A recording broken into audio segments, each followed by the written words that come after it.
Guys, welcome back to my YouTube channel. This is Aishwarya. അപ്പോൾ നമ്മുടെ ഇന്നത്തെ വീഡിയോ എന്താണെന്ന് വെച്ച് കഴിഞ്ഞാൽ ഒരു കുക്കിംഗ് വീഡിയോ ആയിട്ടാണ് വന്നിട്ടുള്ളത് കേട്ടോ. അപ്പോൾ ഈ കാണുന്ന റെസിപ്പിയാണ് നമ്മളിന്ന് ഉണ്ടാക്കാൻ വേണ്ടി പോകുന്നത്. വളരെ ടേസ്റ്റി ആയിട്ടുള്ള ഒരു റെസിപ്പിയാണ് കേട്ടോ. സോയാബീൻ റോസ്റ്റ് ആണ് കേട്ടോ ഗൈസ് നമ്മൾ ഉണ്ടാക്കാൻ വേണ്ടി പോകുന്നത്. അപ്പോൾ അതിന് വേണ്ടിയിട്ട് ഞാൻ ചെറിയ സോയാബീനാണ് എടുത്തിട്ടുള്ളത്. ഒരു 3 മണിക്കൂർ വെള്ളത്തിലിട്ട് കുതിർത്തിയ സോയാബീനാണ് കേട്ടോ ഇത്. ഇതിലേക്ക് കുറച്ച് മസാലകൾ ഇനി ആഡ് ചെയ്ത് കൊടുക്കണം. 1.5 ടീസ്പൂൺ ഉപ്പ് ആഡ് ചെയ്ത് കൊടുത്തിട്ടുണ്ട്. 1.5 ടീസ്പൂൺ തന്നെ നമ്മൾ മുളക് പൊടി ആഡ് ചെയ്ത് കൊടുക്കുന്നുണ്ട്. പിന്നെ ഒരു 1/2 ടേബിൾ സ്പൂൺ മഞ്ഞൾപ്പൊടി ആഡ് ചെയ്ത് കൊടുക്കുന്നുണ്ട്. ഒരു 1/2 ടേബിൾ സ്പൂൺ തന്നെ കുരുമുളക് പൊടിയും കൂടിയും ആഡ് ചെയ്ത് കൊടുക്കുന്നുണ്ട് കേട്ടോ. ഇത് മിക്സ് ചെയ്യാൻ വേണ്ടിയിട്ട് നമ്മൾ ഒരു എഗ്ഗും കൂടി പൊട്ടിച്ചൊഴിക്കുന്നുണ്ട്. എഗ്ഗ് ചേർക്കുമ്പോൾ കുറച്ചും കൂടി ഒരു ക്രിസ്പി ആയിട്ട് ഇരിക്കും കേട്ടോ നമ്മൾ ഇത് ഫ്രൈ ചെയ്തെടുക്കുമ്പോൾ.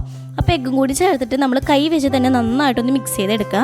മിക്സ് ചെയ്തതിന് ശേഷം ഒരു അരമണിക്കൂർ ഇത് റെസ്റ്റ് ചെയ്യാനായിട്ട് വെക്കുക കേട്ടോ. ഫ്രിഡ്ജിൽ വെച്ചാൽ അത്രയും നല്ലതാണ്.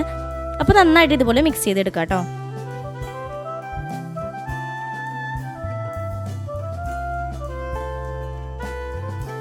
അരമണിക്കൂറിന് ശേഷം ഇതുപോലെ ഒരു പാൻ വെച്ചിട്ട് അതിലേക്ക് നമ്മൾ ഓയിലാണ് കേട്ടോ ഒഴിച്ച് കൊടുക്കുന്നത്. ഓയിൽ ഒഴിച്ച് കൊടുത്തിട്ട് ഓയിലൊന്ന് തിളച്ച് വരുന്ന സമയത്ത് നമ്മൾ നേരത്തെ മിക്സ് ചെയ്ത് വെച്ച നമ്മുടെ സോയാബീൻ ഫ്രൈ ചെയ്തെടുക്കാൻ വേണ്ടി പോവാണ് കേട്ടോ.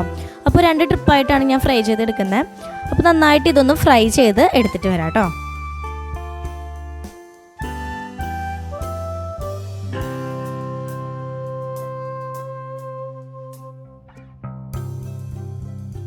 അപ്പോൾ നമ്മുടെ സോയാബീൻ ഇത് ഫ്രൈ ആയിട്ട് വന്നുകൊണ്ടിരിക്കുകയാണ് കേട്ടോ. നന്നായിട്ട് ഇങ്ങനെ പത വരും കേട്ടോ. അതെന്താണെന്ന് വെച്ചാൽ നമ്മൾ മുട്ട ആഡ് ചെയ്ത് കൊടുത്തിട്ടുള്ളത് കൊണ്ടാണ് ഇതുപോലെ പത വരുന്നത്. ഒരു ബ്രൗണിഷ് കളറാകുമ്പോൾ നമ്മൾ ഇതുപോലെ കോരിയെടുക്കുക കേട്ടോ. എണ്ണ നന്നായിട്ട് വറ്റിച്ചിട്ട് വേണം ഇത് കോരിയെടുക്കാൻ വേണ്ടിയിട്ട്. ഈ ഒരു കളർ വന്നാൽ മതി കേട്ടോ. എന്നിട്ട് നമ്മളെല്ലാം വറുത്തെടുത്തിട്ട് ഒരു പാത്രത്തിലേക്ക് മാറ്റി വെക്കുന്നുണ്ട്. ഇനി നമ്മൾ നേരത്തെ ഫ്രൈ ചെയ്ത അതേ പാനിലേക്ക് നമ്മൾ ഈ സബോള ആഡ് ചെയ്ത് കൊടുക്കണം കേട്ടോ. ഒരു 1.5 സബോളയാണ് ആഡ് ചെയ്ത് കൊടുക്കണം. അതുപോലെ വെളുത്തുള്ളി നീളനെ അരിഞ്ഞതാണ് കേട്ടോ ഇട്ട് കൊടുത്തിട്ടുള്ളത്. പിന്നെ പച്ചമുളക് ഒരു 5 കീറിയിട്ട് നമ്മൾ ഇതുപോലെ കട്ട് ചെയ്തിട്ട് ഇട്ട് കൊടുക്കുന്നുണ്ട്. ഇത് നമുക്ക് നന്നായിട്ടൊന്ന് വാട്ടിയെടുക്കണം കേട്ടോ.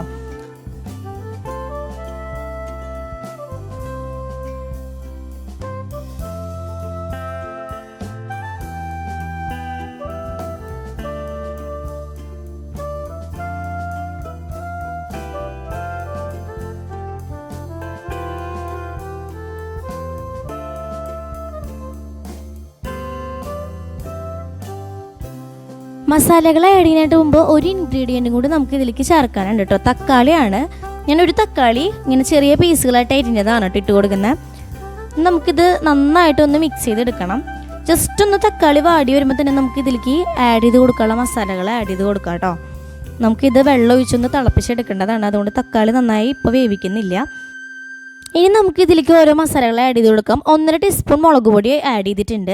പിന്നെ 1/2 ടീസ്പൂൺ മഞ്ഞൾപ്പൊടി, 1/2 ടീസ്പൂൺ തന്നെ നമ്മുടെ മല്ലിപ്പൊടി, 1.5 ടീസ്പൂൺ ഗരം മസാലയാണ് കേട്ടോ ആഡ് ചെയ്തിട്ടുള്ളത്. ഇതെല്ലാം കൂടി നന്നായിട്ടൊന്ന് മൂപ്പിച്ചതിന് ശേഷം നമുക്ക് 1 ഗ്ലാസ് വെള്ളം ഒഴിച്ചിട്ട് നന്നായിട്ടൊന്ന് തിളപ്പിച്ചെടുക്കണം കേട്ടോ. അങ്ങനെ തക്കാളി ആഡ് ചെയ്തിട്ടുള്ളതുകൊണ്ട് തന്നെ നന്നായിട്ടൊന്നത് വേവണമല്ലോ. അപ്പോൾ നമ്മൾ 1 ഗ്ലാസ് വെള്ളം ഒഴിച്ചിട്ട് നന്നായിട്ട് ജസ്റ്റ് ഒന്ന് ഇളക്കിയിട്ട് തള വരുമ്പോൾ മൂടി വെച്ചിട്ട് നമുക്ക് ഒന്ന് തിളപ്പിച്ചെടുക്കണം കേട്ടോ. അപ്പോൾ ഇത് ഏകദേശം ഒന്ന് തിളച്ച് വന്നിട്ടുണ്ട്. അപ്പോൾ നമുക്കൊന്ന് മൂടി വെച്ചിട്ടും കൂടിയും ഒന്ന് തിളപ്പിച്ച് അത് സെറ്റാക്കി എടുക്കണം. അപ്പോൾ നമ്മുടെ ഗ്രേവി നല്ല തിക്കായിട്ട് റെഡിയായി വന്നിട്ടുണ്ട്. തക്കാളിയൊക്കെ നന്നായി വെന്തിട്ടുണ്ട് കേട്ടോ. ഇനി നമ്മൾ ഇതിലേക്ക് നേരത്തെ നമ്മൾ ഫ്രൈ ചെയ്ത് വെച്ച സോയാബീൻ ആഡ് ചെയ്ത് കൊടുക്കുകയാണ് കേട്ടോ.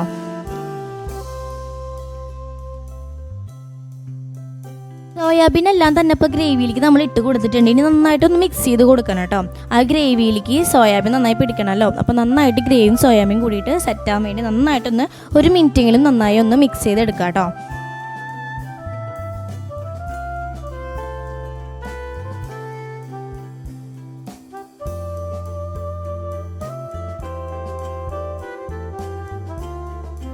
ഗൈസ്, അപ്പോൾ നമ്മുടെ സോയാബീൻ റോസ്റ്റ് ഏകദേശം റെഡി ആയിട്ടുണ്ട്. ഇനി നമുക്ക് ഇതിലേക്ക് ഒരു ഇൻഗ്രീഡിയൻറ്റ് കൂടി ആഡ് ചെയ്ത് കൊടുക്കണം. ടൊമാറ്റോ സോസാണ് കേട്ടോ ആഡ് ചെയ്ത് കൊടുക്കണം. ഞാനൊരു 1.5 ടീസ്പൂൺ ആഡ് ചെയ്ത് കൊടുത്തിട്ടുണ്ട്. കുറച്ച് സോയാബീൻ ഉള്ളതുകൊണ്ട് തന്നെ ഞാൻ അത്രയും കുറച്ച് ആഡ് ചെയ്ത് കൊടുക്കുന്നുള്ളൂ. നിങ്ങൾക്ക് സോയാബീൻ്റെ അളവ് കൂടുന്നതിനനുസരിച്ച് മസാലകളും അതുപോലെ തന്നെ ഈ ഒരു സോസും കാര്യങ്ങളൊക്കെ കൂട്ടി കൊടുക്കുക കേട്ടോ. അപ്പോൾ നമ്മുടെ സോയാബീൻ റോസ്റ്റ് ഇവിടെ റെഡി ആയിട്ടുണ്ട്. വളരെ ടേസ്റ്റി ആയിട്ടുള്ള ഒരു റെസിപ്പിയാണ് കേട്ടോ. ചപ്പാത്തിയുടെ കൂടിയും ചോറിൻ്റെ കൂടിയും അതുപോലെ പൂരി അങ്ങനെയുള്ള കാര്യങ്ങളൊക്കെ കൂടിയൊക്കെ കഴിക്കാൻ പറ്റിയ അടിപൊളി ഒരു കോമ്പിനേഷനാണ്. എല്ലാവരും ഒന്ന് വീട്ടിൽ ട്രൈ ചെയ്തിട്ട് ഫീഡ്ബാക്ക് അറിയിക്കണം കേട്ടോ. അപ്പോൾ നിങ്ങൾക്ക് വീഡിയോ ഇഷ്ടപ്പെട്ടെന്ന് ഞാൻ വിചാരിക്കുന്നു. വീഡിയോ ഇഷ്ടപ്പെട്ടാൽ സബ്സ്ക്രൈബ് ചെയ്യാനും ലൈക്ക് ചെയ്യാനും ഷെയർ ചെയ്യാനും മറക്കരുത്. അപ്പോൾ അടുത്തൊരു വീഡിയോ ആയിട്ട് കാണാം. ബൈ.